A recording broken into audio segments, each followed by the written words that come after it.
Hello from me, Lazarus. Welcome to the next series of tutorials on Introduction to Lazarus IDE. Currently we are working on, actually these are all my books in the series. At the moment, we are working on my third book, which this time is offered in two versions, basic version and full version, which contains the basic one plus the real programming system, my shop.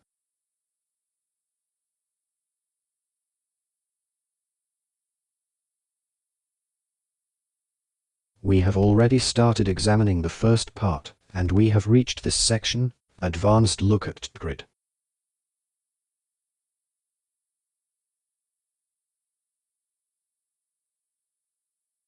This is where we must start now.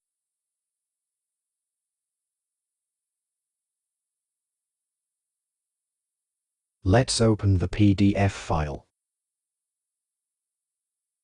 This is today's topic, Advanced Look at TDBGrid. As we mentioned at the beginning of the chapter, TDBGrid was created for a single purpose, to display data directly from the database. Unlike StringGrid, where we manually wrote the data into the cells, here things happen completely automatically, via the data source component. And you might ask yourself, since with StringGrid we made such a beautiful and functional project, why do we even need TDBGrid? The answer to this question is speed and volume of data.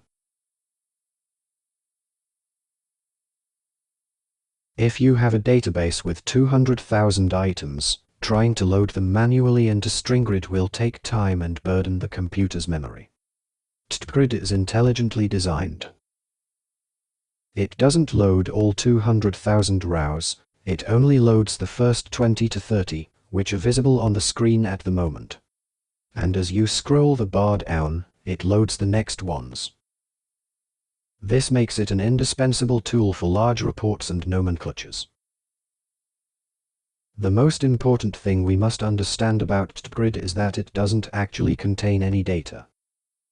It is simply a transparent window through which we look at what is happening in our SQL query dataset. If we change text in TDBGrid, we are actually changing the data directly in the memory of the database itself. If we delete a row from the grid, we delete it from our table. Therefore, such actions with TDBGrid must be forbidden.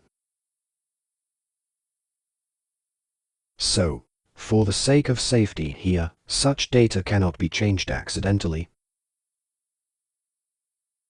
That is, they must be read only, meaning for reading only. And we usually mark the entire row, so it can be selected.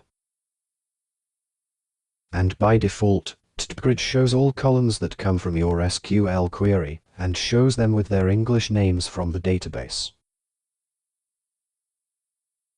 However, this is not convenient for the user. And besides, there are columns we don't want to be visible. For example, the ID number column. This is the identification number. Therefore, we must format the columns in a certain way. How to format them professionally? We won't cover that in this video. And that is actually what we will really examine in the video lesson. That's all for this lesson. Best regards.